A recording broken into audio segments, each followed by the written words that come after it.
Hello friends, कैसे हैं आप सभी लोग। तो जैसा कि आप लोगों को पता है कि मैं डीएलएड फर्स्ट सेमेस्टर में आपको पेपर थर्ड विज्ञान पढ़ा रही थी, यानी साइंस पढ़ा रही थी, जिसमें मैंने आपको यूनिट फर्स्ट सेकेंड और थर्ड पढ़ा दी है। आज मैं आप लोगों को यूनिट फोर्थ और फिफ्थ में मापन और गति, यानी यूनिट फोर्थ में मापन और यूनिट फिफ्थ गति, इन दो चैप्टर को कवर करूँगी। मैं जैसे कि मैंने आप लोगों से कहा था कि मैं आपको साइंस ऐसे पढ़ाऊंगी कि आपको दोबारा पढ़ने की ज़रूरत नहीं पड़ेगी और आप आराम से 25 में 25 मार्क्स लेकर आएंगे। लेकिन इसके लिए आपको क्या करना है, इसके लिए आपको वीडियो को बिना स्किप किए पूरा देखना है, अच्छी तरीके से उसको समझना है। और वीडियो को अगर आप बिना स्किप किए पूरा देखेंगे तभी आपको अच्छे से समझ में आएगा, तभी आप 25 में 25 नंबर ला सकते हैं और आपको दोबारा पढ़ने की ज़रूरत नहीं पड़ेगी। क्योंकि ये वीडियो आपके लिए बहुत ही इम्पॉर्टेंट है। ये क्या, हर एक मेरी वीडियो आपके लिए बहुत इंपॉर्टेंट है। और आप अगर मेरे साथ जुड़े हैं तो आपको किसी भी बुक को उठाने की ज़रूरत नहीं पड़ेगी, क्योंकि आपकी SCRT, आपकी राजन सीरीज़, आपका पवन सीरीज़, इन हर एक बुक के हर एक प्रश्न जो इम्पॉर्टेंट प्रश्न होते हैं, साथ ही साथ प्रीवियस ईयर के क्वेश्चंस जो होते हैं, उन हर क्वेश्चंस को मैं अपनी हर एक वीडियो में ऐड करती हूँ। यानी कि इन 3-4 बुक से ऊपर से मैं प्रीवियस ईयर क्वेश्चन पेपर को भी अपने हर एक वीडियो के में क्या करती हूँ, ऐड करती हूँ। ठीक है, तो आपको कोई भी बुक लेने की यानी ख़रीदने की बिल्कुल भी ज़रूरत नहीं है। लेकिन अगर आप मेरी वीडियो को बिना स्किप किए पूरा देखेंगे, अच्छे से पढ़ेंगे हर एक वीडियो को, जब तक आपको नहीं समझ में आ रहा आप आराम से देखकर पढ़ेंगे, तो आपको कुछ कहीं से भी कुछ नहीं लेने की ज़रूरत है, ना ही पढ़ने की ज़रूरत है। और बाकी बचा आपके पवन सीरीज और राजन सीरीज के अति लघु और बहुविकल्पी, वो भी मैं आपको धीरे धीरे कवर करा दूँगी। पहले आपका ये कोर्स कंप्लीट हो जाए, फिर मैं आपको वो भी कराऊँगी। ठीक है, तो अब ये वीडियो आपके लिए बहुत ही इंपॉर्टेंट है, यानी कि ये क्या, हर वीडियो आपके लिए इंपॉर्टेंट है। तो अगर जो मेरे चैनल से नए जुड़े हुए हैं तो वो चैनल को लाइक, सब्सक्राइब और शेयर कर लें और बेल आइकन को प्रेस कर लें। तो चलिए शुरू करते हैं बिना टाइम वेस्ट किए। यूनिट फोर्थ यानी मापन। सबसे पहले हम मापन को देखते हैं, जो आपका यूनिट फोर्थ है। तो मापन क्या है? मापन का मतलब होता है, मापन को हम इंग्लिश में कहते हैं मेजरमेंट। क्या कहते हैं? मेजरमेंट। यानी कि मापन का मतलब होता है मापना। तो देखिए, मापन की क्या परिभाषा है? किसी भौतिक राशि का परिमाण संख्याओं में व्यक्त करने को मापन कहते हैं। यानी कोई भी आपकी भौतिक राशि है, उसका परिमाण जब आप संख्या में व्यक्त करते हैं तो वो क्या कहलाता है? मापन कहलाता है। मापन की सर्वमान्य प्रणाली अंतरराष्ट्रीय प्रणाली है। ये आपका बहुविकल्पी में 2016 में पूछा गया प्रश्न है कि मापन की सर्वमान्य प्रणाली कौन सी प्रणाली है? तो ये है अंतरराष्ट्रीय प्रणाली। तो देखिए, मैंने इसमें ऐड भी किया है, तो आपको इसीलिए मैं कह रही हूँ, कोई किसी भी बुक की, किसी भी सीरीज़ की ज़रूरत नहीं है। अगर आप मेरे हर एक वीडियो देख रहे हैं तो आप समझ लीजिए कि आप 90+ नंबर लेकर आएंगे। अब देखिए, मापन क्या बताया मैंने? किसी भौतिक राशि का परिमाण संख्याओं में व्यक्त करने को हम मापन कहते हैं। मापन की सर्वमान्य प्रणाली क्या होती है? अंतरराष्ट्रीय प्रणाली होती है। उदाहरण जैसे कि हम कैसे समझ सकते हैं? जैसे कि दैनिक जीवन में हम अनेक क्रियाकलाप करते हैं, जैसे प्रातःकाल एक निश्चित समय पर सोकर उठना, घर से स्कूल जाना, सब्जी वाले से सब्जी लेना आदि। इन सभी कार्यों के लिए हमें समय, दूरी व मात्रा की जानकारी होना आवश्यक है। यानी कि ये कहा गया कि दैनिक जीवन में, यानी हर रोज़ हम बहुत सारे काम करते हैं, बहुत सारे क्रियाकलाप करते हैं। जैसे कि हम सुबह उठते हैं, एक निश्चित समय पर सोकर उठते हैं। ठीक है, एक टाइम होता है। आप अगर आप 6 बजे सोकर उठते हैं तो आपकी 6 बजे आँख खुल जाती है। ठीक है, तो एक निश्चित टाइम होता है। तो हमें समय की जानकारी होनी चाहिए। जब हम घर से स्कूल जाते हैं तो हमें दूरी की जानकारी होनी चाहिए कि हम घर से स्कूल कितनी दूर तक जाते हैं। सब्जी वाले से जब हम सब्जी लेते हैं तो हमें एक मात्रा की जानकारी होना ज़रूरी है। ठीक है, यानी कि हम 1 किलो सब्जी ले रहे हैं, 2 किलो सब्जी ले रहे हैं, तो मात्रा की जानकारी होना भी ज़रूरी होता है। ठीक है, और ये सब जो है, इन सबको हम किस में व्यक्त करते हैं? संख्याओं में व्यक्त करते हैं। यानी आप घर से स्कूल जाते हैं तो आप कहते हैं कि हम 2 किलोमीटर तक अपने घर से स्कूल जाते हैं, तो 2 किलोमीटर का रास्ता है। ठीक है, फिर या आप क्या करते हैं? जैसे सुबह उठते हैं तो आप कहते हैं हम 6 बजे उठते हैं, तो एक प्रकार की ये संख्या ही हुई ना। और अगर आप सब्जी लेते हैं तो कहते हैं आप 1 किलो लेते हैं या 2 किलो लेते हैं। तो यानी कि आप अपने मात्रा को, यानी किसी भी भौतिक राशि का जो परिमाण होता है, उसको आप संख्याओं में व्यक्त करते हैं। यही आपका मापन या मेजरमेंट कहलाता है। ठीक है, तो आई होप आपको अच्छे से समझ में आ गया होगा कि मापन क्या होता है। आगे बढ़ते हैं। मापन की आवश्यकताएं, यानी हमारे लाइफ में, हमारे जीवन में मापन की क्या क्या ज़रूरतें पड़ती हैं। देखिए, नीड ऑफ मेजरमेंट, क्या क्या आवश्यकताएं होती हैं मापन की। तो देखिए, दैनिक जीवन में हम अनेक भौतिक राशियों का अध्ययन करते हैं, यानी कई सारी भौतिक राशियों का अध्ययन करते हैं। हम अपनी आंखों से देखकर किसी भी व्यक्ति के रंग, रूप, आकार आदि का अनुमान लगा लेते हैं, परंतु यह अनुमान यथार्थ ही हो या आवश्यक नहीं है। यानी कि यह अनुमान बिल्कुल सही है ऐसा भी नहीं है। आपने किसी मोटे व्यक्ति को देखा और आपने कहा ये 50 किलो का होगा, तो ऐसा नहीं है कि वो 50 किलो का ही हो, ठीक है। या किसी दुबले व्यक्ति को देखा तो आप ये नहीं कह सकते कि वो 15 किलो का होगा, ठीक है। यह अनुमान लगाना आवश्यक नहीं है, ये अनुमान लगाना यथार्थ नहीं है, एकदम एग्जैक्ट नहीं है, ठीक है। हम अपनी ज्ञानेंद्रियों द्वारा केवल भौतिक राशियों का अनुमानित एवं तुलनात्मक अध्ययन ही कर सकते हैं, परंतु इनकी सही पहचान करने के लिए हमें किसकी ज़रूरत पड़ती है? मेजरमेंट यानी मापन की ज़रूरत पड़ती है। किसी भौतिक राशि के उसके निश्चित मानक से तुलनात्मक अध्ययन को मापन कहते हैं। अतः किसी भौतिक राशि के बारे में ज्ञान प्राप्त करने के लिए मापन की ज़रूरत पड़ती है या आवश्यकता पड़ती है। तो आई होप आप लोगों को मापन या मेजरमेंट की आवश्यकता भी पता चल गई होगी क्या क्या होती हैं। फिर देखिए, आपका ये मोस्ट इंपॉर्टेंट क्वेश्चन है, ये आता है, किसी भौतिक राशि के मापन के लिए हमें निम्न 2 तथ्यों की आवश्यकता होती है। यानी आपसे प्रश्न पूछा जाएगा कि किसी भौतिक राशि के मापन के लिए हमें कितने तथ्यों की आवश्यकता होती है, तो 2 तथ्यों की आवश्यकता होती है। एक हमारा होता है मानक मात्रक और दूसरा होता है संख्यात्मक मान। तो ये इस तरीके से प्रश्न ना पूछकर ये पूछा जाएगा कि स्टैंडर्ड यूनिट या मानक मात्रक क्या होता है, या ये पूछ लिया जाएगा कि संख्यात्मक मान या न्यूमेरिकल वैल्यू क्या होती है। तो ये आपका क्वेश्चन जैसे पूछ लिया गया कि मानक मात्रक क्या होता है, स्पष्ट कीजिए। तो आप क्या बताएंगे कि स्टैंडर्ड यूनिट क्या होती है? जिस भौतिक राशि का हमें मापन करना होता है उसकी एक निश्चित मात्रा को मानक मात्रक मान लेते हैं, जैसे कि लंबाई का मात्रक मीटर होता है, समय का मात्रक सेकंड इत्यादि। तो आपको समझ में आ गया कि यानी आप किसी भी भौतिक राशि का जब किसी भी भौतिक राशि का मापन करना होता है या आप किसी भी भौतिक राशि का मापन करते हैं तो उसके लिए एक निश्चित मात्रा को मानक मात्रक मान लेते हैं, ठीक है। मानक मात्रक क्या होता है? जैसे लंबाई को आप मीटर में बदलते हैं, ठीक है, मीटर में, ठीक है, या किलोमीटर में, इस तरीके से। समय का मानक मात्रक जैसे सेकंड हो गया, मिनट हो गया, घंटा हो गया, ठीक है, ये सब हो गया। समझ में आ गया कि मानक मात्रक क्या होता है। अब क्या है संख्यात्मक मान? संख्यात्मक मान यानी न्यूमेरिकल वैल्यू किसे कहते हैं? संख्यात्मक मान भौतिक राशि के परिमाण को प्रदर्शित करता है। यह दर्शाता है कि भौतिक राशि के परिमाण में उसका मानक मात्रक कितनी बार सम्मिलित है। जैसे एक छात्र का द्रव्यमान 40 किलोग्राम है, इसका अर्थ है कि छात्र का द्रव्यमान मानक मात्रक किलोग्राम 40 गुना है। यानी कि यहाँ पे ये बताया गया है कि जो संख्यात्मक मान होता है वो भौतिक राशि के परिमाण को प्रदर्शित करता है, ठीक है। ये क्या करता है? ये भौतिक राशि के परिमाण में उसका मानक मात्रक कितनी बार सम्मिलित है ये उसको बताता है। जैसे कि एक छात्र का द्रव्यमान 40 किलोग्राम है, तो इसका अर्थ ये होगा कि छात्र का जो द्रव्यमान है उसका मानक मात्रक किलोग्राम 40 गुना है, ठीक है। जो छात्र का जो द्रव्यमान है उसका जो मानक मात्रा है वो कितना गुना है? 40 गुना है, ठीक है। समझ में आ गया। आगे बढ़ते हैं। अब है मानक पद्धति, ठीक है। मानक पद्धति ये मोस्ट इंपॉर्टेंट है, इस पर ध्यान दीजिएगा। मानक पद्धति क्या होती है? देखिए, मानक पद्धति, तो देखिए, मानक मापन की यथार्थता हेतु यह आवश्यक है कि मापन का मात्रक ऐसा हो जिससे किसी भी व्यक्ति द्वारा मापने पर माप समान आए। अर्थात वर्ष 1790 में फ्रांसीसियों ने मापन की एक मानक प्रणाली की रचना की जिसे मीटरी पद्धति कहते हैं, ठीक है। विज्ञान एवं तकनीकी की अनेक आवश्यकताओं तथा सुविधाओं को ध्यान में रखते हुए मापन के प्रणाली का विकास में मीटर किलोग्राम सेकंड यानी MKS पद्धति या MKS प्रणाली तथा मीटर किलोग्राम सेकंड एम्पियर यानी MKSA पद्धति या प्रणाली से होते हुए आधुनिक मानक यानी अंतरराष्ट्रीय मात्रक प्रणाली यानी जिसे SI मात्रक कहते हैं या SI सिस्टम में हुआ है। यह एक सर्वमान्य मात्रक पद्धति है। वैसे ये आपसे क्वेश्चन नहीं पूछा जाता, जो पूछा जाता है वो आपको मैं बताती हूँ क्या है, लेकिन ये समझाने के लिए मैंने बताया है।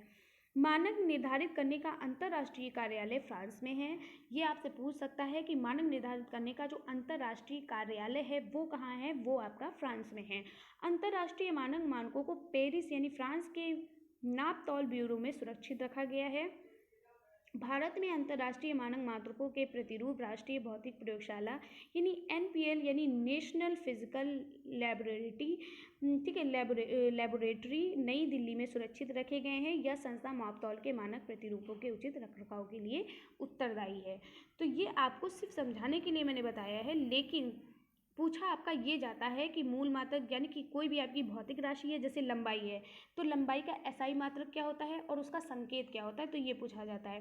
तो जैसे आपसे कोई पूछता है कि लंबाई का SI मात्रक क्या होता है, तो आप क्या कहेंगे, मीटर, और इसको हम M से प्रदर्शित करते हैं, स्मॉल m से प्रदर्शित करते हैं।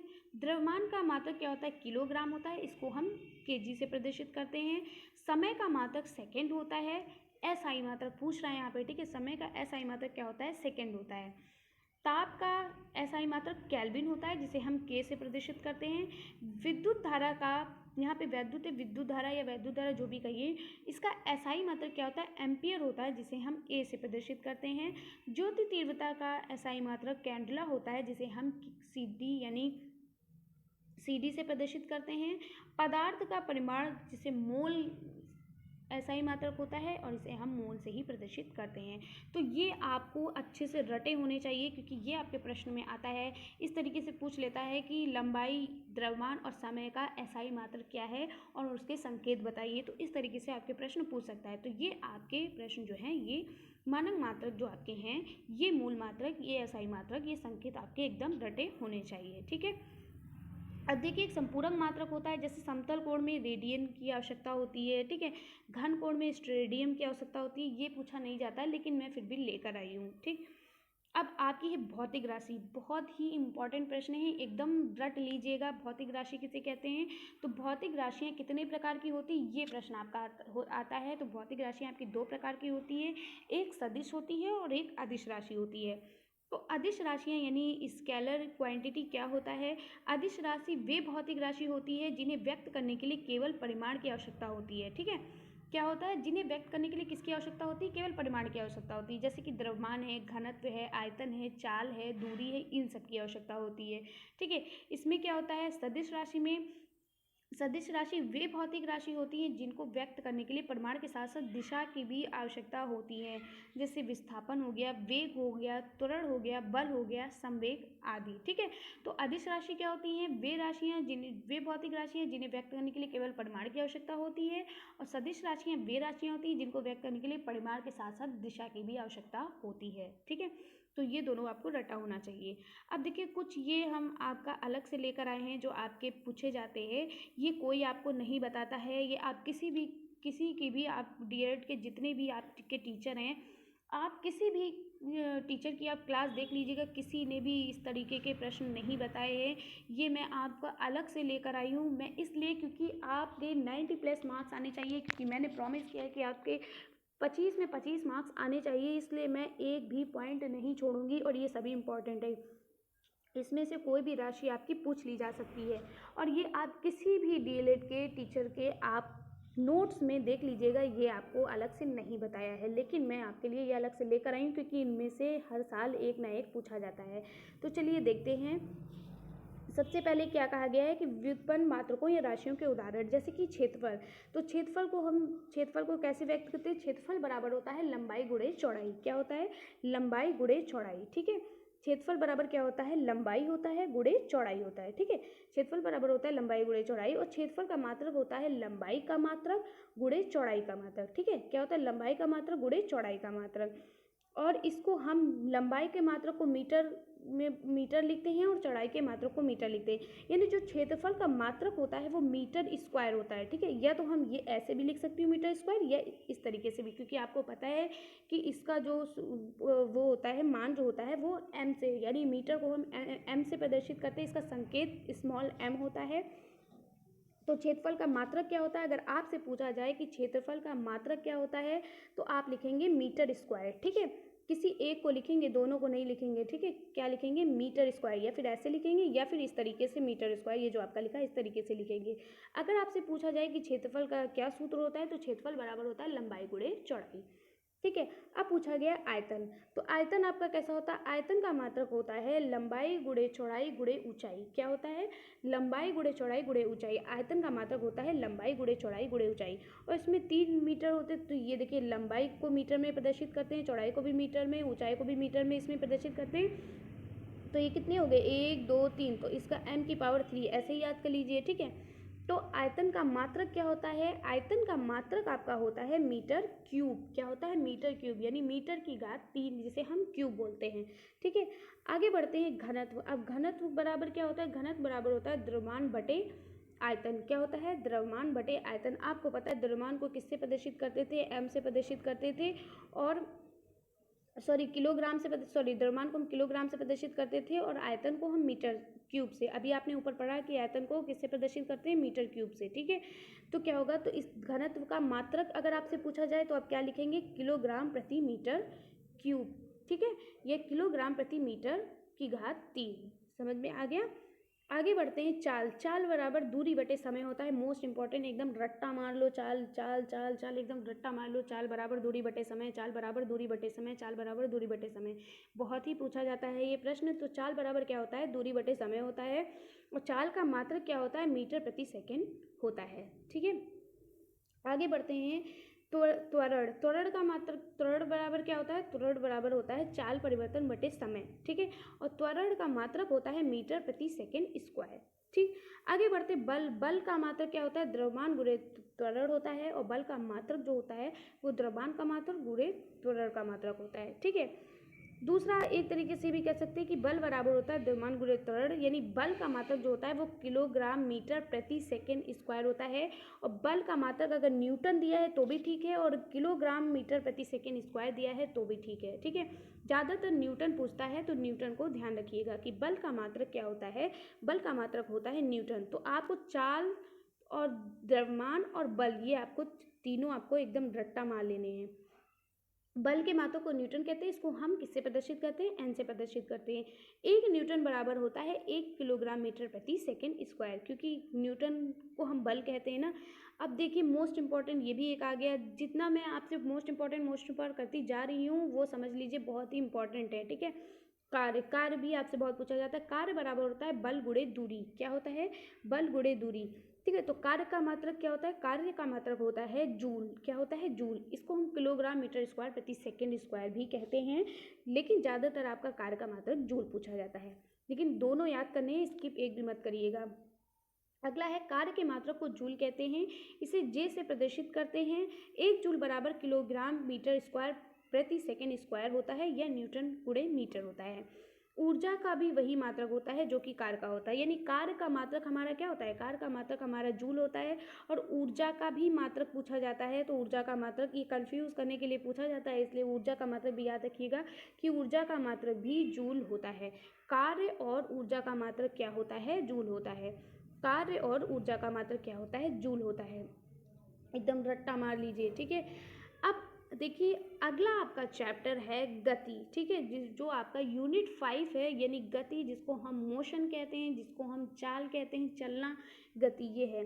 तो गति की परिभाषा क्या होती है? गति की परिभाषा होती है वस्तु की स्थिति में परिवर्तन, गति या मोशन कहलाती है। यानी कोई भी वस्तु आपकी है, उसकी स्थिति में परिवर्तन, यानी कोई वस्तु एक विराम अवस्था में है, अब वो विराम अवस्था से क्या होता है, वो थोड़ा सा आगे बढ़ती है, तो उसे हम क्या कहते हैं? इस परिवर्तन को हम क्या कहते हैं? गति कहते हैं, या ये मोशन कहलाती है। ठीक है। क्या होता है? तो गति क्या होता है, फिर से बता रहे हैं। जैसे यदि क्या होता है कि समय के साथ जब भी कोई वस्तु की स्थिति में परिवर्तन ना हो तो वो विराम अवस्था में होती है, और अगर समय के साथ वस्तु की स्थिति में परिवर्तन हो रहा हो, यानी कि वस्तु एक स्थान से दूसरे स्थान पर जा रही हो, तो वो गति कहलाती है। जैसे कि आप बैठे हुए हैं, क्या हुआ? आप बैठे हुए हैं, तो क्या हुआ? आप गति नहीं कर रहे हैं, यानी आप मोशन नहीं कर रहे हैं, लेकिन आप एक स्थान से दूसरे स्थान पर उठकर जा रहे हैं, तो ये क्या हो गया? आप गति कर रहे हैं, यानी आप मोशन कर रहे हैं। ठीक है। तो वस्तु की स्थिति में परिवर्तन क्या कहलाता है? गति कहलाता है, या मोशन कहलाता है। तो आपको समझ में आ गया होगा कि गति क्या होता है। ठीक है। और दूसरी डिफिनेशन एक ये भी है, आप इसको भी याद कर सकते हैं। यदि कोई वस्तु अन्य वस्तुओं की तुलना में समय के सापेक्ष में स्थान परिवर्तन करती है, तो वस्तु की इस अवस्था को गति या मोशन कहा जाता है।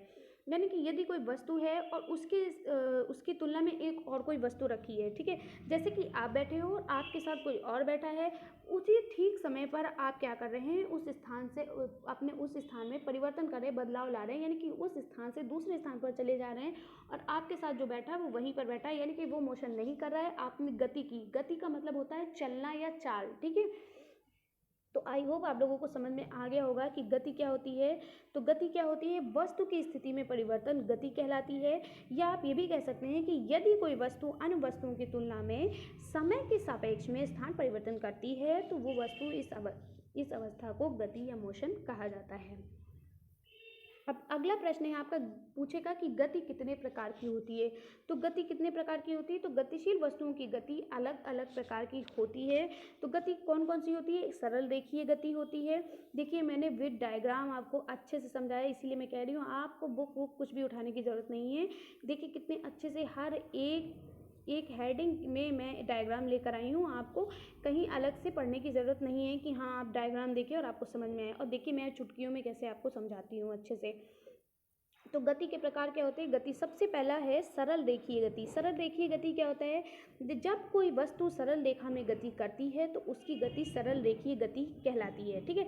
सरल रेखीय गति जैसे कि आपने देखा होगा जब आप स्कूल में स्टूडेंट थे या आप जब स्कूल जाते थे तो प्रेयर करते थे, तो प्रेयर करने के बाद जब क्या होता था, जब आपकी प्रेयर खत्म हो जाती थी तो कहते थे एक लाइन से सभी बच्चे अपने क्लास में जाएं, तो उसे हम क्या कहते हैं, सरल रेखीय गति कहते हैं। यानी आप एक लाइन से क्लास में जाते हैं। या आपने कभी सीधी सड़क पर दौड़ते वाहनों की गति देखी होगी या मार्च पास्ट करते सिपाहियों की गति देखी होगी। यानी सीधी सड़क पर दौड़ते वाहनों को यानी सीधी गति में जाते हैं। अब वाहन उड़कर या इधर उधर घूम घूम कर थोड़ी जाते हैं, ठीक है। मार्च पास करते हुए सिपाहियों की गति, ये देखिए जैसे सिपाही ये देखिए जैसे कि वाहन देखिए सीधी गति में जा रहे हैं, ये हमारी क्या कहलाई, सरल गति कहलाती है, ठीक है। सरल रेखीय गति यानी एक रेखा में चल रही है, ठीक है।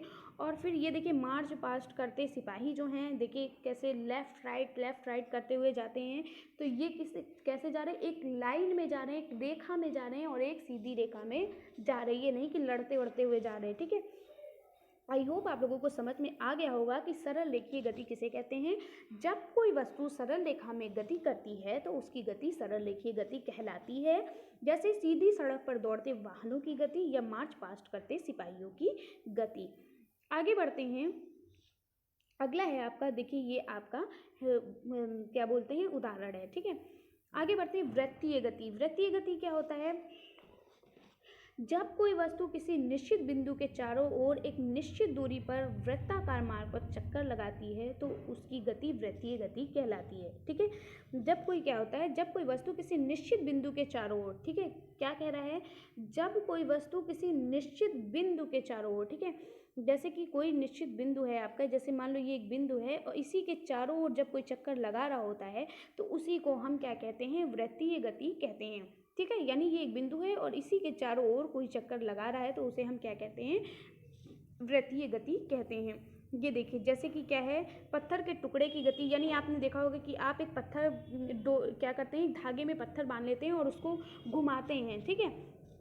ये देखिए पत्थर हाथ में बंधा हुआ और उसको घुमा रहे हैं, तो ये एक गति हो गई। सूर्य के चारों ओर पृथ्वी की गति, यानी आपका ये जो सूर्य बना हुआ है और इसके चारों ओर पृथ्वी क्या कर रही है, चक्कर लगा रही है, ठीक है। तो यानी किसी निश्चित बिंदु के जब चारों ओर कोई चक्कर लगाता है या कोई वस्तु घूमती है तो उसे हम क्या कहते हैं, वृत्तीय गति कहते हैं। यानी जब कोई वस्तु किसी निश्चित बिंदु के चारों ओर एक निश्चित दूरी पर वृत्ताकार मार्ग पर चक्कर लगाती है तो उसकी गति क्या कहलाती है, वृत्तीय गति कहलाती है। तो अब आप लोगों को समझ में आ गया होगा। जैसे कि उदाहरण है, सूर्य के चारों ओर पृथ्वी की गति, पृथ्वी के चारों ओर चंद्रमा की गति, ठीक है। जैसे कि एक सूर्य यहाँ पर है, ठीक है, इस सूर्य के चारों ओर पृथ्वी गति कर रही है और इस पृथ्वी के चारों ओर क्या कर रही है, चंद्रमा, जो हमारा चंद्रमा है वो गति कर रहा है, ठीक है। यानी कि एक निश्चित दूरी पर, ठीक है, समझ में आ गया। आगे बढ़ते हैं, घूर्णन गति। अब घूर्णन गति क्या होती है, घूर्णन गति का मतलब होता है, जैसे कि आपने देखा होगा कि कुम्हार क्या करते हैं, जब कुम्हार जो है बर्तन बनाते हैं तो देखा होगा क्या, देखिए जब कोई वस्तु अपनी धुरी या अक्ष के चारों ओर घूमते हैं तो इसी प्रकार की गति घूर्णन गति कहलाती है। ठीक है। क्या होता है, जब कोई वस्तु अपनी धुरी, जैसे यहाँ पे कोई वस्तु रखी हुई है, अब वो अपनी धुरी में ही चारों ओर घूम रही है। जैसे लट्टू को घूमते हुए आपने देखा होगा, जब लट्टू बच्चे खेलते हैं, फेंकते हैं, तो वो लट्टू अपनी ही उसी एक ही जगह पर घूमते रहते, घूमते रहते, घूमते रहते, ठीक है। यानी कि ये बिंदु है, इसी पे घूमते रहते हैं, ठीक है। अब वृत्तीय गति में क्या होता है, एक जैसे सूर्य है और सूर्य के चारों ओर चक्कर लगाना पृथ्वी का। लेकिन घूर्णन गति में क्या डिफरेंस है कि उसी बिंदु पर घूमते रहना, ठीक है। एक बिंदु, जैसे लट्टू आप फेंकते हैं तो लट्टू एक ही बिंदु पर घूमता रहता है। तो अब आपको समझ में आ गया होगा। जैसे जब कुम्हार बर्तन बनाता है तो देखा होगा कि वो जो जिस पर बर्तन बनाता है, जैसे ये देखिए कुम्हार देखिए बर्तन बना रहा है, तो ये इसका जो ये बर्तन है, ये इसी जगह पर घूम रहा है, इसी जगह पर घूम रहा है, ठीक है। ये अलग गोल गोल नहीं घूम रहा, बल्कि उसी जगह पर घूम रहा है। तो इसको हम कहते हैं घूर्णन गति। तो क्या होता है, जब कोई वस्तु अपनी धुरी या अक्ष के चारों ओर घूमते हैं तो इस प्रकार की गति घूर्णन गति कहलाती है। जैसे बर्तन बनाने वाले कुम्हार की गति और घूमते लट्टू की गति या घिरनी की गति। ये हमारी घिरनी है, जिसको गांधी जी के ज़्यादातर चित्र में आपने देखा होगा। देखिए लट्टू एक स्थान पर घूम रहा है, ठीक है, एक ही बिंदु पर घूम रहा है बार, ठीक है। और ये देखिए कुम्हार का जो बर्तन है वो एक ही बिंदु पर घूम रहा है। इसी तरीके से चरखी भी एक ही बिंदु पर घूमती रहती है, ठीक है। आगे आवर्ती गति, आवर्ती गति का मतलब क्या होता है, आवर्ती का मतलब होता है दोहराना। क्या होता है, दोहराना। आवर्ती का मतलब क्या होता है, दोहराना, ठीक है। जब कोई गति करती हुई वस्तु एक निश्चित समय के बाद अपनी गति को दोहराती है, ठीक है। आवर्ती का मतलब क्या होता है, आवर्ती का मतलब होता है दोहराना, ठीक है। तो जब कोई गति करती हुई वस्तु एक निश्चित समय के बाद अपनी गति को दोहराती है तो उसकी गति आवर्ती गति कहलाती है। जैसे कि आपकी घड़ी जो होती है, घड़ी क्या होती है, घड़ी एक बार 12 घंटे पूरे करती है, फिर दोबारा से वो फिर से 12 घंटे पूरे करती है। 24 घंटे पूरे करने के बाद फिर वो दोबारा से वैसे ही गति करने लगती है। तो इसे हम क्या कहते हैं, आवर्ती गति कहते हैं। जैसे सूर्य के चारों ओर पृथ्वी की गति, यानी सूर्य के चारों ओर एक सूर्य है, उसके चारों ओर पृथ्वी क्या करती है, 365 दिन में अपना एक चक्कर पूरा करती है। चक्कर पूरा करने के बाद फिर से वो दोबारा फिर से वो चक्कर पूरा करना शुरू कर देती है। ठीक उसी तरह घड़ी की सुइयाँ क्या करती हैं, एक बार 24 घंटे पूरे करने के बाद फिर से वैसे ही 24 घंटे पूरे करती हैं। तो यानी कि बार बार गति करना। जब कोई गति करती हुई वस्तु एक निश्चित समय के बाद फिर अपनी गति को दोहराती है तो उसकी गति आवर्ती गति कहलाती है। ये देखिए जैसे कि घड़ी, कितनी प्यारी सी घड़ी है, ठीक है। आगे बढ़ते हैं, दोलन या कंपन गति। तो दोलन या कंपन गति किसे कहते हैं, जब कोई वस्तु अपनी मध्य स्थिति के दोनों ओर इधर उधर सरल रेखा में गति करता है तो उसकी गति दोलन या कंपन गति कहते हैं। जैसे क्या होता है, जैसे कि बच्चा कोई झूला झूल रहा होता है, ठीक है, तो कभी इधर जाता है तो कभी इधर। झूला झूलते तो क्या होता है, जैसे ये झूला आपका है, एक बार इधर जाता है, एक बार पीछे जाता है, एक बार आगे जाता है, एक बार पीछे जाता है, एक बार आगे जाता है। ठीक इसी तरह दीवार में जो आपकी घड़ी लगी होती है, तो दीवार में जो आपकी घड़ी लगी होती है उसमें क्या होता है, उसमें जो आपका क्या बोलते हैं, जो पेंडुलम होता है, ठीक है, दीवार घड़ी में जो पेंडुलम होता है वो क्या होता है, जब 1 घंटा पूरा हो जाता है तो बजने लगता है, इधर घूमता है, इधर घूमता है, इधर घूमता है, इधर घूमता है। तो आपको समझ में आ गया कि दोलन या कंपन गति क्या होती है। जब कोई वस्तु अपनी मध्य स्थिति के दोनों ओर इधर उधर सरल रेखा में गति करती है तो उसकी गति दोलन या कंपन गति कहलाती है। जैसे झूले में झूलते बच्चे की गति, दीवार घड़ी के पेंडुलम की गति आदि। ये देखिए चित्र के अकॉर्डिंग मैंने आपको समझा दिया। देखिए ये दीवार घड़ी में मान लो यहाँ पे घड़ी लगी है, उसका पेंडुलम 1 घंटा पूरा हुआ तो ये पेंडुलम इधर जाएगा, इधर जाएगा, इधर जाएगा, इधर जाएगा, एक सरल रेखा में, ठीक है। ऐसे ही बच्ची झूला झूल रही है तो एक बार ये आगे जाएगी और एक बार ये पीछे जाएगी, ठीक है। अब आगे बढ़ते हैं, दूरी तथा विस्थापन की गति क्या होती है, किसी वस्तु द्वारा तय किए गए पथ की लंबाई, यानी किसी वस्तु के द्वारा तय किए गए रास्ते की जो लंबाई होती है उसकी दूरी उसकी क्या कहलाती है, दूरी कहलाती है। यानी जब भी कोई पथ होता है, कोई भी रास्ता होता है, उसकी जो तय की गई जो लंबाई होती है उसको हम दूरी कहते हैं, तथा प्रारंभिक स्थिति और अंतिम स्थिति के बीच की न्यूनतम दूरी को हम विस्थापन कहलाती है। दूरी किसे कहते हैं, जब भी कोई वस्तु द्वारा जो तय किया गया रास्ता, जैसे आप कहीं जा रहे हैं तो आपने कितना रास्ता तय किया है वो दूरी कहलाएगा, और शुरू से लेकर आखिर तक जो रास्ते के बीच की जो न्यूनतम दूरी होती है वो विस्थापन दूरी कहलाती है, ठीक है। जैसे ये देखिए, जैसे इसमें क्या बताया गया है कि का से लेकर ये जो आपका ये है बा, ठीक है, ये जो आपका कहलाया गया ये यहाँ से लेकर आ से लेकर जो आपका सा तक है, ठीक है। तो ये जो ये रा है, आ से लेकर जो आपका क्या बोलते हैं एक मिनट, ये जो आपकी दूरी क्या कहलाती है, जैसे का आ से बा होते हुए सा तक जा रहा है, जैसे का है आपका, ये क्या हो रहा है, का कहाँ गया भैया, इसमें का तो है ही नहीं, जैसे ये आ है, ये आ जो है अब बा से जा रहा, बा से सा जा रहा, सा से दा जा रहा, दा से फिर आ में आ रहा, ठीक है, ये बताया गया है, ठीक है।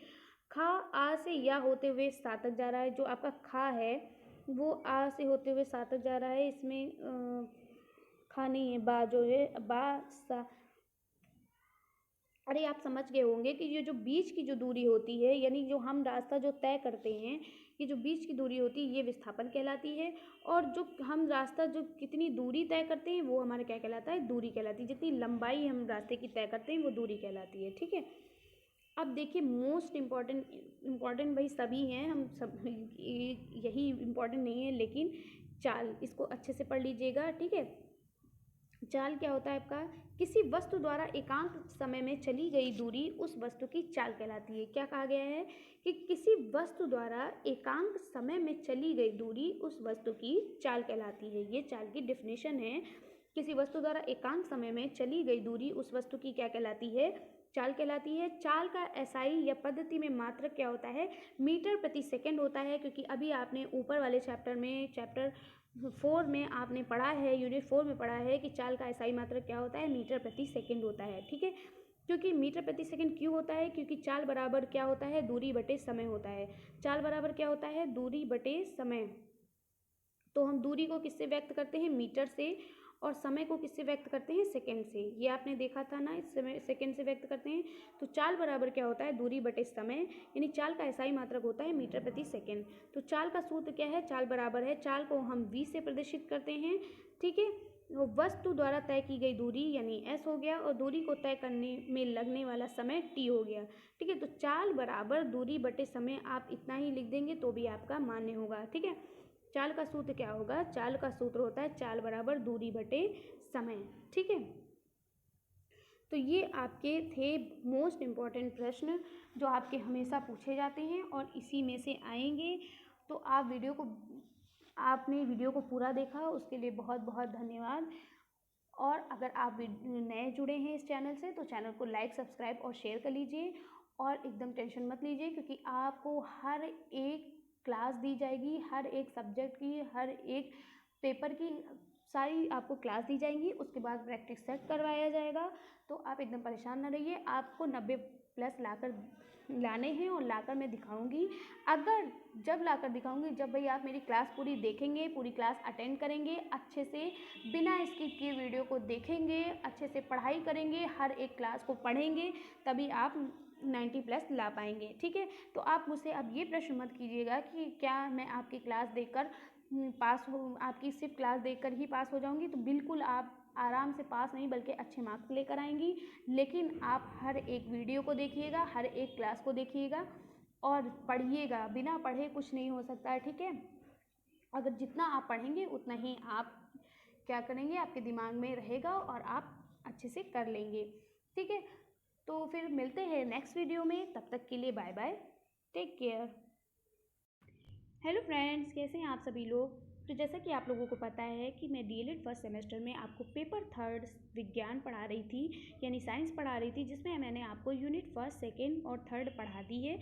आज मैं आप लोगों को यूनिट 4 और 5 में मापन और गति, यानी यूनिट 4 में मापन और यूनिट 5 गति, इन 2 चैप्टर को कवर करूँगी। मैं जैसे कि मैंने आप लोगों से कहा था कि मैं आपको साइंस ऐसे पढ़ाऊंगी कि आपको दोबारा पढ़ने की ज़रूरत नहीं पड़ेगी और आप आराम से 25 में 25 मार्क्स लेकर आएंगे। लेकिन इसके लिए आपको क्या करना है, इसके लिए आपको वीडियो को बिना स्किप किए पूरा देखना है, अच्छी तरीके से उसको समझना है। और वीडियो को अगर आप बिना स्किप किए पूरा देखेंगे तभी आपको अच्छे से समझ में आएगा, तभी आप 25 में 25 नंबर ला सकते हैं और आपको दोबारा पढ़ने की ज़रूरत नहीं पड़ेगी। क्योंकि ये वीडियो आपके लिए बहुत ही इम्पॉर्टेंट है, ये क्या हर एक मेरी वीडियो आपके लिए बहुत ही इम्पॉर्टेंट है। और आप अगर मेरे साथ जुड़े हैं तो आपको किसी भी बुक को उठाने की ज़रूरत नहीं पड़ेगी, क्योंकि आपकी SCRT, आपकी राजन सीरीज़, आपका पवन सीरीज़, इन हर एक बुक के हर एक प्रश्न जो इम्पॉर्टेंट प्रश्न होते हैं, साथ ही साथ प्रीवियस ईयर के क्वेश्चन जो होते हैं, उन हर क्वेश्चंस को मैं अपनी हर एक वीडियो में ऐड करती हूँ। यानी कि इन 3-4 बुक से ऊपर से मैं प्रीवियस ईयर क्वेश्चन पेपर को भी अपने हर एक वीडियो के में क्या करती हूँ, ऐड करती हूँ। ठीक है, तो आपको कोई भी बुक लेने की यानी ख़रीदने की बिल्कुल भी ज़रूरत नहीं है। लेकिन अगर आप मेरी वीडियो को बिना स्किप किए पूरा देखेंगे, अच्छे से पढ़ेंगे हर एक वीडियो को, जब तक आपको नहीं समझ में आ रहा आप आराम से देखकर पढ़ेंगे, तो आपको कुछ कहीं से भी कुछ नहीं लेने की ज़रूरत है, ना ही पढ़ने की ज़रूरत है। और बाकी बचा आपके पवन सीरीज और राजन सीरीज के अति लघु और बहुविकल्पी, वो भी मैं आपको धीरे धीरे कवर करा दूंगी। पहले आपका ये कोर्स कंप्लीट हो जाए, फिर मैं आपको वो भी कराऊंगी। ठीक है, तो अब ये वीडियो आपके लिए बहुत ही इंपॉर्टेंट है, यानी कि ये क्या हर वीडियो आपके लिए इंपॉर्टेंट है। तो अगर जो मेरे चैनल से नए जुड़े हुए हैं, तो वो चैनल को लाइक, सब्सक्राइब और शेयर कर लें और बेल आइकन को प्रेस कर लें। तो चलिए शुरू करते हैं बिना टाइम वेस्ट किए। यूनिट 4 यानी मापन। सबसे पहले हम मापन को देखते हैं, जो आपका यूनिट 4 है। तो मापन क्या है? मापन का मतलब होता है, मापन को हम इंग्लिश में कहते हैं मेजरमेंट। क्या कहते हैं? मेजरमेंट। यानी कि मापन का मतलब होता है मापना। तो देखिए, मापन की क्या परिभाषा है? किसी भौतिक राशि का परिमाण संख्याओं में व्यक्त करने को मापन कहते हैं। यानी कोई भी आपकी भौतिक राशि है, उसका परिमाण जब आप संख्या में व्यक्त करते हैं, तो वो क्या कहलाता है? मापन कहलाता है। मापन की सर्वमान्य प्रणाली अंतरराष्ट्रीय प्रणाली है। ये आपका बहुविकल्पी में 2016 में पूछा गया प्रश्न है कि मापन की सर्वमान्य प्रणाली कौन सी प्रणाली है? तो ये है अंतरराष्ट्रीय प्रणाली। तो देखिए, मैंने इसमें ऐड भी किया है, तो आपको इसीलिए मैं कह रही हूँ, कोई किसी भी बुक की, किसी भी सीरीज़ की ज़रूरत नहीं है। अगर आप मेरे हर एक वीडियो देख रहे हैं, तो आप समझ लीजिए कि आप 90+ नंबर लेकर आएंगे। अब देखिए, मापन क्या बताया मैंने? किसी भौतिक राशि का परिमाण संख्याओं में व्यक्त करने को हम मापन कहते हैं। मापन की सर्वमान्य प्रणाली क्या होती है? अंतरराष्ट्रीय प्रणाली होती है। उदाहरण जैसे कि हम कैसे समझ सकते हैं? जैसे कि दैनिक जीवन में हम अनेक क्रियाकलाप करते हैं, जैसे प्रातःकाल एक निश्चित समय पर सोकर उठना, घर से स्कूल जाना, सब्जी वाले से सब्जी लेना आदि। इन सभी कार्यों के लिए हमें समय, दूरी व मात्रा की जानकारी होना आवश्यक है। यानी कि ये कहा गया कि दैनिक जीवन में, यानी हर रोज़ हम बहुत सारे काम करते हैं, बहुत सारे क्रियाकलाप करते हैं। जैसे कि हम सुबह उठते हैं, एक निश्चित समय पर सोकर उठते हैं। ठीक है, एक टाइम होता है। आप अगर आप 6 बजे सोकर उठते हैं, तो आपकी 6 बजे आँख खुल जाती है। ठीक है, तो एक निश्चित टाइम होता है। तो हमें समय की जानकारी होनी चाहिए। जब हम घर से स्कूल जाते हैं, तो हमें दूरी की जानकारी होनी चाहिए कि हम घर से स्कूल कितनी दूर तक जाते हैं। सब्जी वाले से जब हम सब्जी लेते हैं, तो हमें एक मात्रा की जानकारी होना ज़रूरी है। ठीक है, यानी कि हम 1 किलो सब्जी ले रहे हैं, 2 किलो सब्जी ले रहे हैं, तो मात्रा की जानकारी होना भी ज़रूरी होता है। ठीक है, और ये सब जो है, इन सबको हम किस में व्यक्त करते हैं? संख्याओं में व्यक्त करते हैं।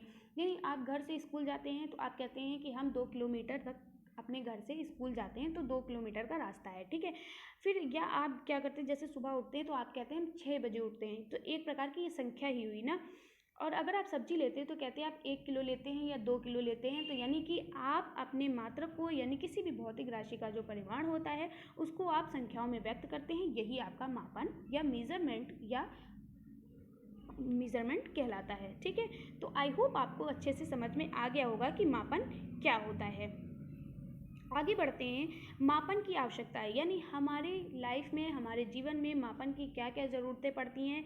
देखिए, नीड ऑफ मेजरमेंट, क्या क्या आवश्यकताएं होती हैं मापन की। तो देखिए, दैनिक जीवन में हम अनेक भौतिक राशियों का अध्ययन करते हैं, यानी कई सारी भौतिक राशियों का अध्ययन करते हैं। हम अपनी आंखों से देखकर किसी भी व्यक्ति के रंग, रूप, आकार आदि का अनुमान लगा लेते हैं, परंतु यह अनुमान यथार्थ ही हो या आवश्यक नहीं है।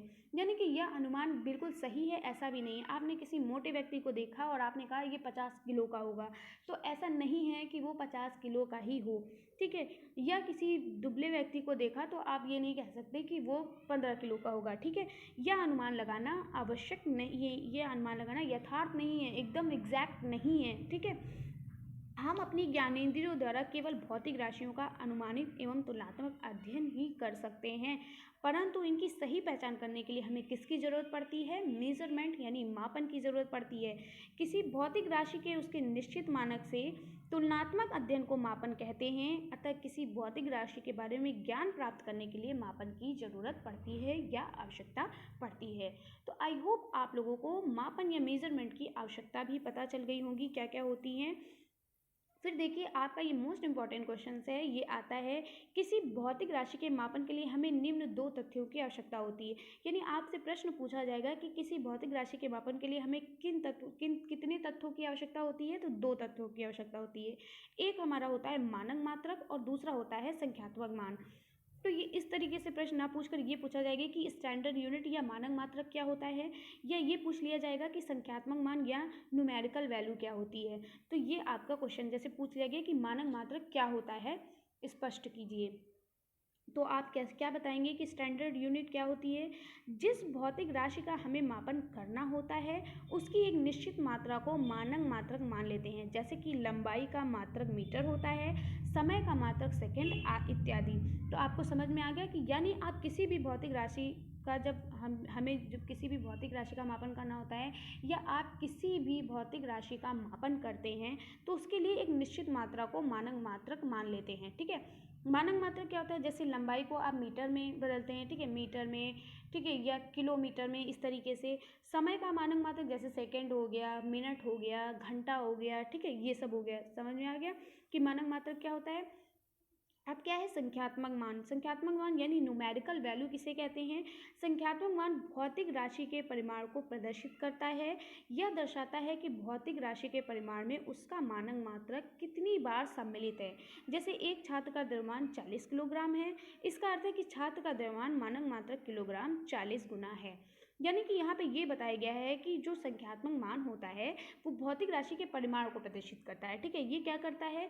ये भौतिक राशि के परिमाण में उसका मानक मात्रक कितनी बार सम्मिलित है ये उसको बताता है। जैसे कि एक छात्र का द्रव्यमान 40 किलोग्राम है, तो इसका अर्थ ये होगा कि छात्र का जो द्रव्यमान है उसका मानक मात्रक किलोग्राम 40 गुना है। ठीक है, जो छात्र का जो द्रव्यमान है उसका जो मानक मात्रा है वो कितना गुना है? 40 गुना है। ठीक है, समझ में आ गया। आगे बढ़ते हैं। अब है मानक पद्धति। ठीक है, मानक पद्धति ये मोस्ट इंपॉर्टेंट है, इस पर ध्यान दीजिएगा। मानक पद्धति क्या होती है? देखिए मानक पद्धति, तो देखिए मानक मापन की यथार्थता हेतु यह आवश्यक है कि मापन का मात्रक ऐसा हो जिससे किसी भी व्यक्ति द्वारा मापने पर माप समान आए। अर्थात वर्ष 1790 में फ्रांसीसियों ने मापन की एक मानक प्रणाली की रचना की जिसे मीटरी पद्धति कहते हैं। ठीक है, विज्ञान एवं तकनीकी की अनेक आवश्यकताओं तथा सुविधाओं को ध्यान में रखते हुए मापन के प्रणाली का विकास में मीटर किलोग्राम सेकेंड यानी MKS पद्धति या MKS प्रणाली तथा मीटर किलोग्राम सेकेंड एम्पियर यानी MKSA पद्धति या प्रणाली से होते हुए आधुनिक मानक यानी अंतरराष्ट्रीय मात्रक प्रणाली यानी जिसे SI मात्रक कहते हैं या SI सिस्टम में हुआ है। यह एक सर्वमान्य मात्रक पद्धति है। वैसे ये आपसे क्वेश्चन नहीं पूछा जाता, जो पूछा जाता है वो आपको मैं बताती हूँ क्या है, लेकिन ये समझाने के लिए मैंने बताया है। मानक निर्धारित करने का अंतर्राष्ट्रीय कार्यालय फ्रांस में है। ये आपसे पूछ सकता है कि मानक निर्धारित करने का जो अंतर्राष्ट्रीय कार्यालय है वो कहाँ है? वो आपका फ्रांस में है। अंतर्राष्ट्रीय मानक मानकों को पेरिस यानी फ्रांस के नाप तौल ब्यूरो में सुरक्षित रखा गया है। भारत में अंतर्राष्ट्रीय मानक मात्रकों के प्रतिरूप राष्ट्रीय भौतिक प्रयोगशाला यानी NPL यानी नेशनल फिजिकल लैबोरेटरी, ठीक है, लैबोरेटरी नई दिल्ली में सुरक्षित रखे गए हैं। यह संस्था मापतौल के मानक प्रतिरूपों के उचित रखरखाव के लिए उत्तरदायी है। तो ये आपको सिर्फ समझाने के लिए मैंने बताया है, लेकिन पूछा आपका ये जाता है कि मूल मात्रक यानी कि कोई भी आपकी भौतिक राशि है, जैसे लंबाई है, तो लंबाई का SI मात्रक क्या होता है और उसका संकेत क्या होता है, तो ये पूछा जाता है। तो जैसे आपसे कोई पूछता है कि लंबाई का SI मात्रक क्या होता है, तो आप क्या कहेंगे? मीटर, और इसको हम M से प्रदर्शित करते हैं, स्मॉल m से प्रदर्शित करते हैं। द्रव्यमान का मात्रक क्या होता है? किलोग्राम होता है, इसको हम kg से प्रदर्शित करते हैं। समय का मात्रक सेकंड होता है। SI मात्रक पूछ रहा है यहाँ पे, ठीक है, समय का SI मात्रक क्या होता है? सेकंड होता है। ताप का SI मात्रक केल्विन होता है जिसे हम K से प्रदर्शित करते हैं। विद्युत धारा का, यहाँ पे वैद्युत है, विद्युत धारा या वैद्युत धारा जो भी कहिए, इसका SI मात्रक क्या होता है? एम्पियर होता है जिसे हम A से प्रदर्शित करते हैं। ज्योति तीव्रता का SI मात्रक कैंडला होता है जिसे हम CD यानी CD से प्रदर्शित करते हैं। पदार्थ का परिमाण जिसे मोल SI मात्रक होता है और इसे हम मोल से ही प्रदर्शित करते हैं। तो ये आपको अच्छे से रटे होने चाहिए क्योंकि ये आपके प्रश्न में आता है। इस तरीके से पूछ लेता है कि लंबाई, द्रव्यमान और समय का SI मात्रक क्या है और उसके संकेत बताइए, तो इस तरीके से आपके प्रश्न पूछ सकता है। तो ये आपके प्रश्न जो हैं ये मानक मात्रक जो आपके हैं, ये मूल मात्रक, ये अस्थायी मात्रक, ये संकेत आपके एकदम रटे होने चाहिए। ठीक है। अब देखिए, एक संपूरक मात्रक होता है, जैसे समतल कोण में रेडियन की आवश्यकता होती है। ठीक है। घन कोण में स्टेरेडियन की आवश्यकता होती है। ये पूछा नहीं जाता है, लेकिन मैं फिर भी लेकर आई हूँ। ठीक। अब आपकी है भौतिक राशि, बहुत ही इंपॉर्टेंट प्रश्न है, एकदम रट लीजिएगा। भौतिक राशि किसे कहते हैं? तो भौतिक राशियाँ कितने प्रकार की होती है, ये प्रश्न आपका आता है। तो भौतिक राशियाँ आपकी दो प्रकार की होती है, एक सदिश होती है और एक अदिश राशि होती है। तो अदिश राशियाँ यानी स्केलर क्वांटिटी क्या होता है? अदिश राशि वे भौतिक राशि होती है जिन्हें व्यक्त करने के लिए केवल परिमाण की आवश्यकता होती है। ठीक है।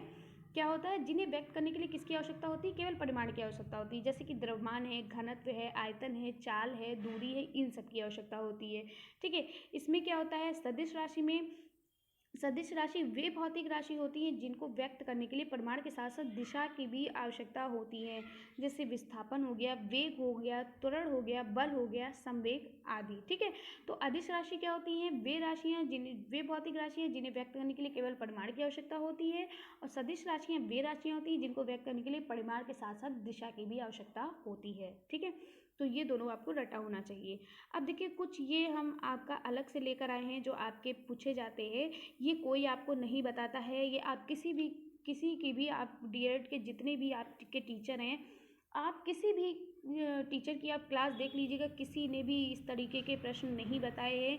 ये मैं आपका अलग से लेकर आई हूँ, मैं इसलिए क्योंकि आपके 90+ मार्क्स आने चाहिए, क्योंकि मैंने प्रॉमिस किया है कि आपके 25 में 25 मार्क्स आने चाहिए, इसलिए मैं एक भी पॉइंट नहीं छोड़ूंगी, और ये सभी इंपॉर्टेंट है। इसमें से कोई भी राशि आपकी पूछ ली जा सकती है, और ये आप किसी भी डीएलएड के टीचर के आप नोट्स में देख लीजिएगा, ये आपको अलग से नहीं बताया है, लेकिन मैं आपके लिए ये अलग से लेकर आई हूँ, क्योंकि इनमें से हर साल एक ना एक पूछा जाता है। तो चलिए देखते हैं। सबसे पहले क्या कहा गया है कि व्युत्पन्न मात्रकों या राशियों के उदाहरण, जैसे कि क्षेत्रफल। तो क्षेत्रफल को कैसे व्यक्त करते हैं? क्षेत्रफल बराबर होता है लंबाई गुणे चौड़ाई। क्या होता है? लंबाई गुणे चौड़ाई। ठीक है। क्षेत्रफल बराबर क्या होता है? लंबाई होता है गुणे चौड़ाई होता है। ठीक है। क्षेत्रफल बराबर होता है लंबाई गुणे चौड़ाई, और क्षेत्रफल का मात्रक होता है लंबाई का मात्रक गुणे चौड़ाई का मात्रक। ठीक है। क्या होता है? लंबाई का मात्रक गुणे चौड़ाई का मात्रक। और इसको हम लंबाई के मात्रक को मीटर लिखते हैं, और चौड़ाई के मात्रक को मीटर लिखते हैं। यानी जो क्षेत्रफल का मात्रक होता है वो मीटर स्क्वायर होता है। ठीक है। या तो हम ये ऐसे भी लिख सकते हैं मीटर स्क्वायर, या इस तरीके से भी, क्योंकि आपको पता है कि इसका जो वो होता है, मान जो होता है वो एम से, यानी मीटर को हम एम से प्रदर्शित करते हैं, इसका संकेत स्मॉल एम होता है। तो क्षेत्रफल का मात्रक क्या होता है? अगर आपसे पूछा जाए कि क्षेत्रफल का मात्रक क्या होता है, तो आप लिखेंगे मीटर स्क्वायर। ठीक है। किसी एक को लिखेंगे, दोनों को नहीं लिखेंगे। ठीक है। क्या लिखेंगे? मीटर स्क्वायर, या फिर ऐसे लिखेंगे, या फिर इस तरीके से मीटर स्क्वायर, ये जो आपका लिखा है इस तरीके से लिखेंगे। अगर आपसे पूछा जाए कि क्षेत्रफल का क्या सूत्र होता है, तो क्षेत्रफल बराबर होता है लंबाई गुणे चौड़ाई। ठीक है। अब पूछा गया आयतन।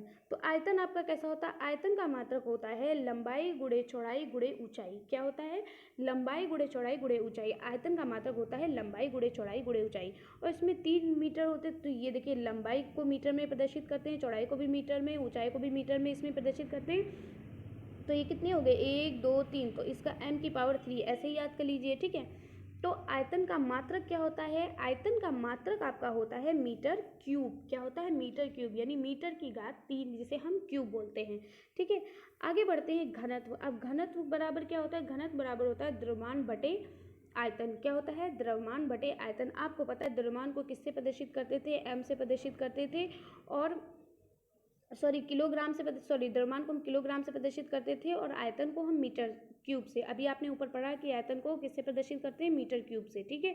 तो क्या होगा? तो इस घनत्व का मात्रक अगर आपसे पूछा जाए तो आप क्या लिखेंगे? किलोग्राम प्रति मीटर क्यूब। ठीक है। यह किलोग्राम प्रति मीटर की घात 3। समझ में आ गया? आगे बढ़ते हैं। चाल बराबर दूरी बटे समय होता है। मोस्ट इंपॉर्टेंट, एकदम रट्टा मार लो। चाल चाल चाल चाल, एकदम रट्टा मार लो। चाल बराबर दूरी बटे समय, चाल बराबर दूरी बटे समय, चाल बराबर दूरी बटे समय। बहुत ही पूछा जाता है ये प्रश्न। तो चाल बराबर क्या होता है? दूरी बटे समय होता है, और चाल का मात्रक क्या होता है? मीटर प्रति सेकेंड होता है। ठीक है। आगे बढ़ते हैं। त्वरण का मात्रक, त्वरण बराबर क्या होता है? त्वरण बराबर होता है चाल परिवर्तन बटे समय। ठीक है। और त्वरण का मात्रक होता है मीटर प्रति सेकेंड स्क्वायर। ठीक। आगे बढ़ते बल का मात्रक क्या होता है? द्रव्यमान गुणे त्वरण होता है और बल का मात्रक जो होता है वो द्रव्यमान का मात्रक गुणे त्वरण का मात्रक होता है। ठीक है। दूसरा एक तरीके से भी कह सकते हैं कि बल बराबर होता है द्रव्यमान गुणे त्वरण, यानी बल का मात्रक जो होता है वो किलोग्राम मीटर प्रति सेकेंड स्क्वायर होता है, और बल का मात्रक अगर न्यूटन दिया है तो भी ठीक है, और किलोग्राम मीटर प्रति सेकेंड स्क्वायर दिया है तो भी ठीक है। ठीक है। ज़्यादातर न्यूटन पूछता है तो न्यूटन को ध्यान रखिएगा कि बल का मात्रक क्या होता है।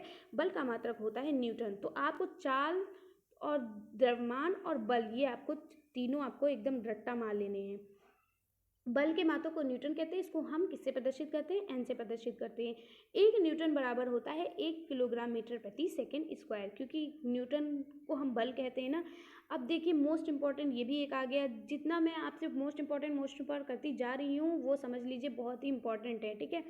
कार्य भी आपसे बहुत पूछा जाता है। कार्य बराबर होता है बल गुणे दूरी। क्या होता है? बल गुणे दूरी। ठीक है। तो कार्य का मात्रक क्या होता है? कार्य का मात्रक होता है जूल। क्या होता है? जूल। इसको हम किलोग्राम मीटर स्क्वायर प्रति सेकेंड स्क्वायर भी कहते हैं, लेकिन ज़्यादातर आपका कार्य का मात्रक जूल पूछा जाता है। लेकिन दोनों याद करने हैं, स्किप एक भी मत करिएगा। अगला है कार्य के मात्रक को जूल कहते हैं। इसे जे से प्रदर्शित करते हैं। 1 जूल बराबर किलोग्राम मीटर स्क्वायर प्रति सेकेंड स्क्वायर होता है, या न्यूटन गुणे मीटर होता है। ऊर्जा का भी वही मात्रक होता है जो कि कार्य का होता है, यानी कार्य का मात्रक हमारा क्या होता है? कार्य का मात्रक हमारा जूल होता है। और ऊर्जा का भी मात्रक पूछा जाता है, तो ऊर्जा का मात्रक ये कंफ्यूज करने के लिए पूछा जाता है, इसलिए ऊर्जा का मात्रक भी याद रखिएगा कि ऊर्जा का मात्रक भी जूल होता है। कार्य और ऊर्जा का मात्रक क्या होता है? जूल होता है। कार्य और ऊर्जा का मात्रक क्या होता है? जूल होता है। एकदम रट्टा मार लीजिए। ठीक है। अब देखिए अगला आपका चैप्टर है गति। ठीक है। जो आपका यूनिट 5 है, यानी गति, जिसको हम मोशन कहते हैं, जिसको हम चाल कहते हैं, चलना, गति ये है। तो गति की परिभाषा क्या होती है? गति की परिभाषा होती है वस्तु की स्थिति में परिवर्तन गति या मोशन कहलाती है। यानी कोई भी वस्तु आपकी है उसकी स्थिति में परिवर्तन, यानी कोई वस्तु एक विराम अवस्था में है, अब वो विराम अवस्था से क्या होता है, वो थोड़ा सा आगे बढ़ती है, तो उसे हम क्या कहते हैं?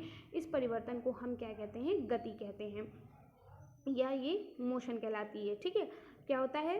तो गति क्या होता है फिर से बता रहे हैं। जैसे यदि क्या होता है कि समय के साथ जब भी कोई वस्तु की स्थिति में परिवर्तन ना हो तो वो विराम अवस्था में होती है, और अगर समय के साथ वस्तु की स्थिति में परिवर्तन हो रहा हो, यानी कि वस्तु एक स्थान से दूसरे स्थान पर जा रही हो, तो वो गति कहलाती है। जैसे कि आप बैठे हुए हैं, क्या हुआ? आप बैठे हुए हैं तो क्या हुआ? आप गति नहीं कर रहे हैं, यानी आप मोशन नहीं कर रहे हैं, लेकिन आप एक स्थान से दूसरे स्थान पर उठकर जा रहे हैं, तो ये क्या हो गया? आप गति कर रहे हैं, यानी आप मोशन कर रहे हैं।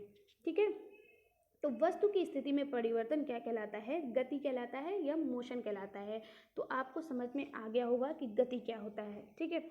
और दूसरी डिफिनेशन एक ये भी है, आप इसको भी याद कर सकते हैं। यदि कोई वस्तु अन्य वस्तुओं की तुलना में समय के सापेक्ष में स्थान परिवर्तन करती है तो वस्तु की इस अवस्था को गति या मोशन कहा जाता है। यानी कि यदि कोई वस्तु है और उसकी तुलना में एक और कोई वस्तु रखी है। ठीक है। जैसे कि आप बैठे हो और आपके साथ कोई और बैठा है, उसी ठीक समय पर आप क्या कर रहे हैं? उस स्थान से अपने उस स्थान में परिवर्तन कर रहे हैं, बदलाव ला रहे हैं, यानी कि उस स्थान से दूसरे स्थान पर चले जा रहे हैं, और आपके साथ जो बैठा है वो वहीं पर बैठा है, यानी कि वो मोशन नहीं कर रहा है, आपने गति की। गति का मतलब होता है चलना या चाल। ठीक है। तो आई होप आप लोगों को समझ में आ गया होगा कि गति क्या होती है। तो गति क्या होती है? वस्तु की स्थिति में परिवर्तन गति कहलाती है। या आप ये भी कह सकते हैं कि यदि कोई वस्तु अन्य वस्तुओं की तुलना में समय के सापेक्ष में स्थान परिवर्तन करती है तो वो वस्तु इस अवस्था को गति या मोशन कहा जाता है। अब अगला प्रश्न है आपका, पूछेगा कि गति कितने प्रकार की होती है। तो गति कितने प्रकार की होती है? तो गतिशील वस्तुओं की गति अलग अलग प्रकार की होती है। तो गति कौन कौन सी होती है? सरल रेखीय गति होती है। देखिए मैंने विद डायग्राम आपको अच्छे से समझाया, इसीलिए मैं कह रही हूँ आपको बुक कुछ भी उठाने की ज़रूरत नहीं है। देखिए कितने अच्छे से हर एक हेडिंग में मैं डायग्राम लेकर आई हूँ, आपको कहीं अलग से पढ़ने की ज़रूरत नहीं है कि हाँ आप डायग्राम देखिए और आपको समझ में आए। और देखिए मैं चुटकियों में कैसे आपको समझाती हूँ अच्छे से। तो गति के प्रकार क्या होते हैं? गति सबसे पहला है सरल रेखीय गति। सरल रेखीय गति क्या होता है? जब कोई वस्तु सरल रेखा में गति करती है तो उसकी गति सरल रेखीय गति कहलाती है। ठीक है।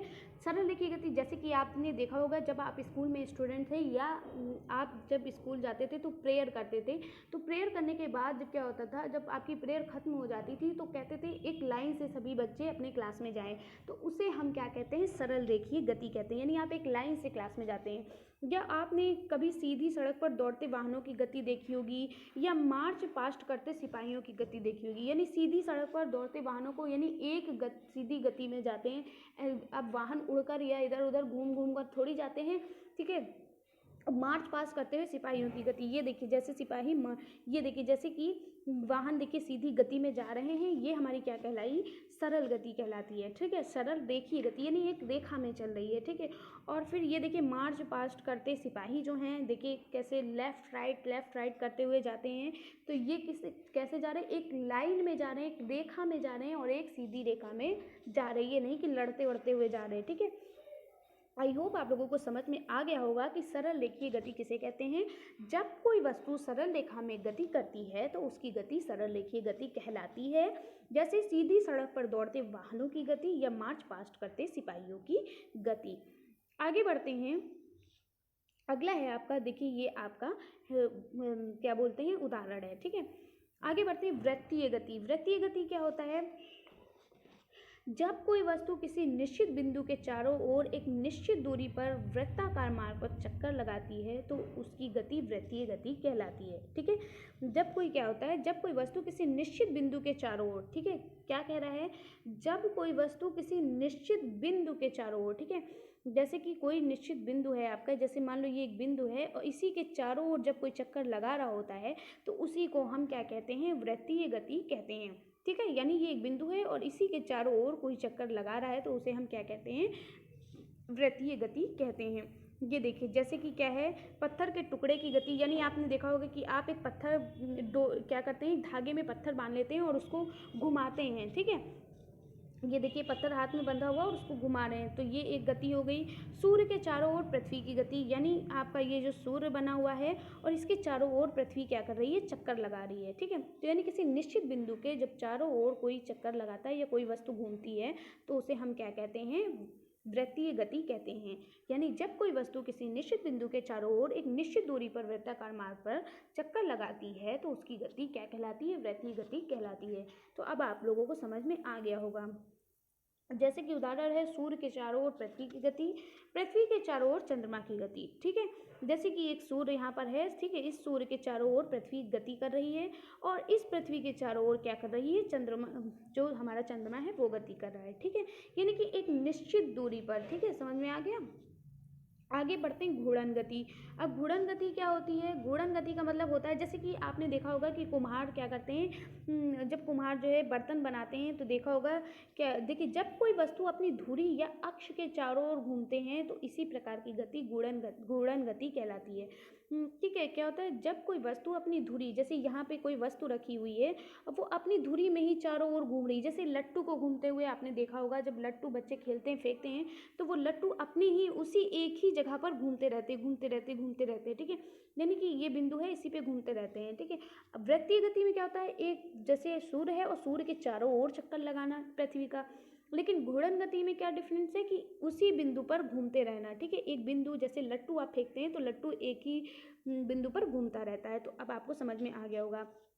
जैसे जब कुम्हार बर्तन बनाता है तो देखा होगा कि वो जो जिस पर बर्तन बनाता है, जैसे ये देखिए कुम्हार देखिए बर्तन बना रहा है तो ये इसका जो ये बर्तन है ये इसी जगह पर घूम रहा है, इसी जगह पर घूम रहा है, ठीक है। ये अलग गोल गोल नहीं घूम रहा बल्कि उसी जगह पर घूम रहा है, तो इसको हम कहते हैं घूर्णन गति।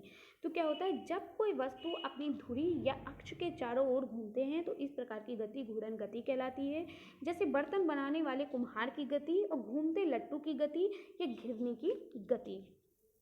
ये हमारी घिरनी है जिसको गांधी जी के ज़्यादातर चित्र में आपने देखा होगा। देखिए लट्टू एक स्थान पर घूम रहा है, ठीक है, एक ही बिंदु पर घूम रहा है बार, ठीक है। और ये देखिए कुम्हार का जो बर्तन है वो एक ही बिंदु पर घूम रहा है, इसी तरीके से चरखी भी एक ही बिंदु पर घूमती रहती है, ठीक है। आगे आवर्ती गति, आवर्ती गति का मतलब क्या होता है, आवर्ती का मतलब होता है दोहराना। क्या होता है, दोहराना। आवर्ती का मतलब क्या होता है, दोहराना, ठीक है। जब कोई गति करती हुई वस्तु एक निश्चित समय के बाद अपनी गति को दोहराती है, ठीक है। आवर्ती का मतलब क्या होता है, आवर्ती का मतलब होता है दोहराना, ठीक है। तो जब कोई गति करती हुई वस्तु एक निश्चित समय के बाद अपनी गति को दोहराती है तो उसकी गति आवर्ती गति कहलाती है। जैसे कि आपकी घड़ी जो होती है, घड़ी क्या होती है, घड़ी एक बार 12 घंटे पूरे करती है, फिर दोबारा से वो फिर से 12 घंटे पूरे करती है, 24 घंटे पूरे करने के बाद फिर वो दोबारा से वैसे ही गति करने लगती है। तो इसे हम क्या कहते हैं, आवर्ती गति कहते हैं। जैसे सूर्य के चारों ओर पृथ्वी की गति, यानी सूर्य के चारों ओर एक सूर्य है, उसके चारों ओर पृथ्वी क्या करती है, 365 दिन में अपना एक चक्कर पूरा करती है। चक्कर पूरा करने के बाद फिर से वो दोबारा फिर से वो चक्कर पूरा करना शुरू कर देती है। ठीक उसी तरह घड़ी की सुइयाँ क्या करती हैं, एक बार 24 घंटे पूरे करने के बाद फिर से वैसे ही 24 घंटे पूरे करती हैं। तो यानी कि बार बार गति करना। जब कोई गति करती हुई वस्तु एक निश्चित समय के बाद फिर अपनी गति को दोहराती है तो उसकी गति आवर्ती गति कहलाती है। ये देखिए जैसे कि घड़ी, कितनी प्यारी सी घड़ी है। ठीक है, आगे बढ़ते हैं। दोलन या कंपन गति। तो दोलन या कंपन गति किसे कहते हैं, जब कोई वस्तु अपनी मध्य स्थिति के दोनों ओर इधर उधर सरल रेखा में गति करता है तो उसकी गति दोलन या कंपन गति कहते हैं। जैसे क्या होता है, जैसे कि बच्चा कोई झूला झूल रहा होता है, ठीक है, तो कभी इधर जाता है तो कभी इधर। झूला झूलते तो क्या होता है, जैसे ये झूला आपका है, एक बार इधर जाता है, एक बार पीछे जाता है, एक बार आगे जाता है, एक बार पीछे जाता है, एक बार आगे जाता है। ठीक इसी तरह दीवार में जो आपकी घड़ी लगी होती है, तो दीवार में जो आपकी घड़ी लगी होती है उसमें क्या होता है, उसमें जो आपका क्या बोलते हैं, जो पेंडुलम होता है, ठीक है, दीवार घड़ी में जो पेंडुलम होता है वो क्या होता है, जब 1 घंटा पूरा हो जाता है तो बजने लगता है, इधर घूमता है, इधर घूमता है, इधर घूमता है, इधर घूमता है। तो आपको समझ में आ गया कि दोलन या कंपन गति क्या होती है। जब कोई वस्तु अपनी मध्य स्थिति के दोनों ओर इधर उधर सरल रेखा में गति करती है तो उसकी गति दोलन या कंपन गति कहलाती है। जैसे झूले में झूलते बच्चे की गति, दीवार घड़ी के पेंडुलम की गति आदि। ये देखिए चित्र के अकॉर्डिंग मैंने आपको समझा दिया। देखिए ये दीवार घड़ी में मान लो यहाँ पे घड़ी लगी है, उसका पेंडुलम 1 घंटा पूरा हुआ तो ये पेंडुलम इधर जाएगा, इधर जाएगा, इधर जाएगा, इधर जाएगा, एक सरल रेखा में। ठीक है, ऐसे ही बच्ची झूला झूल रही है तो एक बार ये आगे जाएगी और एक बार ये पीछे जाएगी। ठीक है, अब आगे बढ़ते हैं। दूरी तथा विस्थापन की गति क्या होती है, किसी वस्तु द्वारा तय किए गए पथ की लंबाई, यानी किसी वस्तु के द्वारा तय किए गए रास्ते की जो लंबाई होती है उसकी दूरी उसकी क्या कहलाती है, दूरी कहलाती है। यानी जब भी कोई पथ होता है, कोई भी रास्ता होता है, उसकी जो तय की गई जो लंबाई होती है उसको हम दूरी कहते हैं, तथा प्रारंभिक स्थिति और अंतिम स्थिति के बीच की न्यूनतम दूरी को हम विस्थापन कहलाती है। दूरी किसे कहते हैं, जब भी कोई वस्तु द्वारा जो तय किया गया रास्ता, जैसे आप कहीं जा रहे हैं तो आपने कितना रास्ता तय किया है वो दूरी कहलाएगा, और शुरू से लेकर आखिर तक जो रास्ते के बीच की जो न्यूनतम दूरी होती है वो विस्थापन दूरी कहलाती है। ठीक है, जैसे ये देखिए, जैसे इसमें क्या बताया गया है कि का से लेकर ये जो आपका ये है बा, ठीक है, ये जो आपका कहलाया गया ये यहाँ से लेकर आ से लेकर जो आपका सा तक है, ठीक है, तो ये जो सॉरी ये रा है, आ से लेकर जो आपका क्या बोलते हैं, 1 मिनट, ये जो आपकी दूरी क्या कहलाती है, जैसे का आ से बा होते हुए सा तक जा रहा है, जैसे का है आपका, ये क्या हो रहा है, का कहाँ गया भैया,